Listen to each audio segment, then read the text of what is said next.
Parents के लिए सबसे बड़ी प्रॉब्लम होती है कि जब वे बच्चे को टमी टाइम देते हैं तो ऐसे में बच्चा परेशान होने लगता है और पेरेंट्स के लिए बच्चे को परेशान देखना तो बहुत ही मुश्किल है। इसी वजह से कुछ पेरेंट्स बच्चों को टमी टाइम थोड़े समय के लिए देते हैं या फिर वे बच्चे को टमी टाइम देना बिल्कुल भी बंद कर देते हैं। लेकिन आपको ऐसा नहीं करना चाहिए क्योंकि टमी टाइम बच्चों के लिए काफ़ी इम्पॉर्टेंट एक्टिविटी है।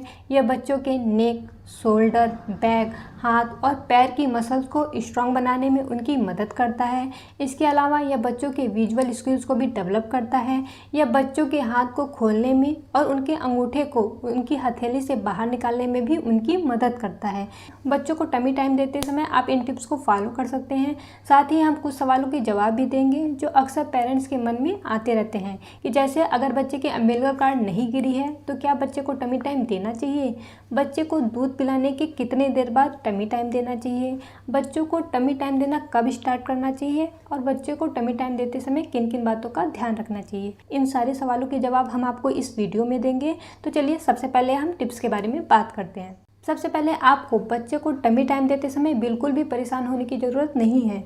जब आपका बच्चा सो के उठ जाए उसके बाद आपको बच्चे को फीडिंग करानी चाहिए और बच्चे को फीडिंग कराने के बाद जब वो थोड़ा खुश हो जाए इसके बाद आप अब उन्हें टमी टाइम दे सकती हैं।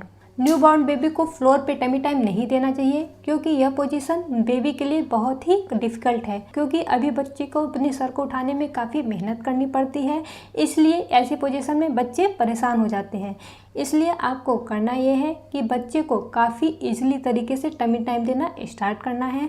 जब आपका बच्चा 1 महीने का हो तो ऐसे में आप उन्हें अपने चेस्ट पे, लैप्स पे या फिर आप उन्हें स्विस बॉल पे टमी टाइम दे सकती हैं। जब आपका बच्चा 1 महीने से ऊपर हो जाए तो ऐसे में आप उन्हें बोपी पिलो या फिर सॉफ्ट टॉवल पे टमी टाइम दे सकती हैं। जब बच्चे 3 महीने के हो जाते हैं तो ऐसे में वे लगभग 1 घंटे तक टमी टाइम देने के लिए तैयार हो जाते हैं। लेकिन आपको इस बात का ध्यान रखना है कि आपको बच्चे को 1 घंटे तक लगातार टमी टाइम वाली पोजीशन में नहीं रखना है।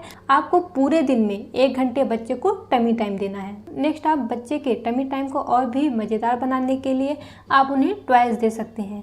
लेकिन आपकी जानकारी के लिए मैं यह बता दूं कि बच्चे के सबसे अच्छे टॉयज तो आप ही हैं।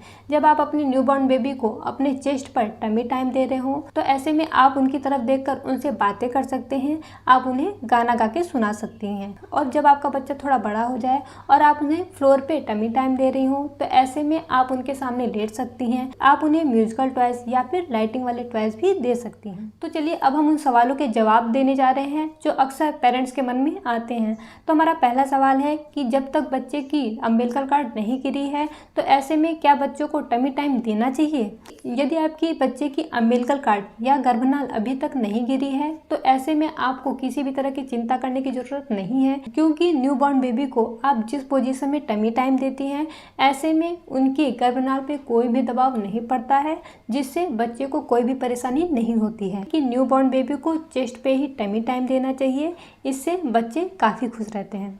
नेक्स्ट सवाल है हमारा कि पेरेंट्स अक्सर ये सोचते हैं कि बच्चे को फीडिंग कराने के कितनी देर बाद टमी टाइम देना चाहिए। इसका जवाब है कि यह आपके बच्चे के ऊपर निर्भर करता है। न्यूबॉर्न बेबी में यह बेहद ही आम बात है कि उनके पेट पे थोड़ा सा भी दबाव पड़ने पे वे दूध को बाहर निकाल देते हैं। ऐसे में आप 2 चीज़ें कर सकते हैं। पहला कि अगर आपका बच्चा सो के उठा है और उसे बहुत ज़्यादा भूख नहीं लगी है तो ऐसे में आप उसे पहले टमी टाइम दे सकते हैं, उसके बाद ही आप उसे फीडिंग करा सकते हैं। नेक्स्ट आप ये कर सकते हैं कि आप अपने बच्चे को फीडिंग कराने के लगभग 20 से 30 मिनट बाद आप उन्हें टमी टाइम दे सकती हैं। आपके लिए यह जानना भी बेहद ज़रूरी है कि जब आप बच्चे को फीडिंग कराने के बाद बच्चे को टमी टाइम दे रही हो तो ऐसे में उनके दूध निकालने के चांसेस ज़्यादा रहते हैं। ऐसे में आपको चिंता करने की कोई ज़रूरत नहीं है क्योंकि अभी उनका इंटेस्टाइन इनमेच्योर है जिसकी वजह से बच्चे के पेट पे थोड़ा सा भी दबाव पड़ने पे वे दूध को बाहर निकाल देते हैं। इसलिए ऐसे में आप बच्चे को chest to chest tummy time दे सकती हैं जिससे उनके पेट पे दबाव नहीं पड़ता और उनके दूध निकालने के चांसेस भी कम हो जाते हैं। तो ये वीडियो आपके लिए कितनी यूजफुल थी हमें कमेंट करके जरूर बताइएगा और बच्चों से रिलेटेड टिप्स एंड ट्रिक्स के लिए हमारे चैनल को जरूर सब्सक्राइब कीजिए। Thank you for watching.